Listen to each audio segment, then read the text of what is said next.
Okay, mabilis ang review lang tayo. Norinco 1911 A1 45 caliber. Safe po tayo. Wala pong laman. 2 years, almost 1,000 rounds. Wala po tayong major issue. Meron lang tayong isa na nahuli niya yung basyo. Siguro sa tigas nung recoil spring ko. Kaya nagpalit na rin ako nung recoil spring na 12 pounds. Sinabayan ko na rin ng araw-araw na dry fire. Kaya kung mapapansin niyo, malambot na yung spring natin. Nagpalit na rin ako dito ng grip. Dito yung grip. Naglagay tayo ng magwell para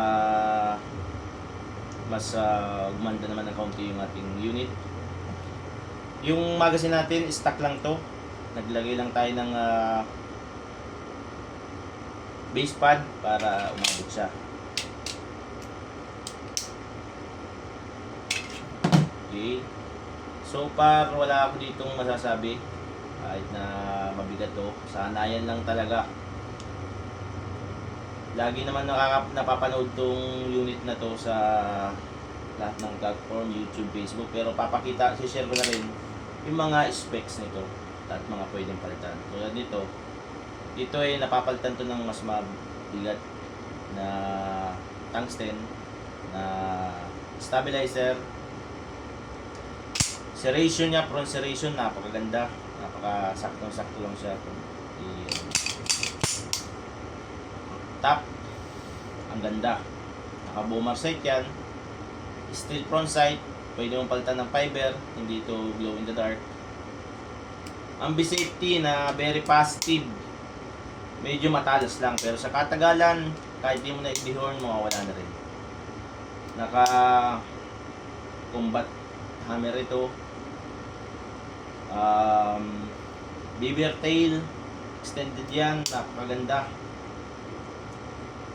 Mag-release na extended na natatanggal, pero kahit wala na to, okay naman yan, gumagana yan. Squared na trigger guard, combat na trigger, napakaganda. Sa murang halaga, nasa dito na yung ano niya. Kung first gun, practice gun, napaka okay nito. Wala akong masasabi. Kaya siguro bibili na lang tayo ng susunod na unit na pang everyday carry. Mas mababa, siguro mas mababa ang caliber at saka mas magaan para mas madali siyang for concealed carry na tayo. Ito siguro tipo na to pang range, pero napaka-reliable ito. Yun lang, maraming salamat sa at ng nanonood, sa lahat ng gun community, one gun, marami pang iba dyan. Lagi po nating panitilihin ng ating safety. I-apply po natin yung tinatawag na 4 cardinal rules. Araw-araw, nasa field man tayo o nasa bahay lang tayo o nagre-review tayo. At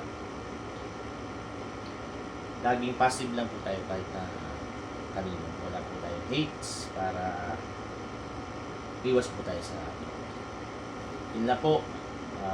Mag-iingat po tayong lahat. Maraming salamat po.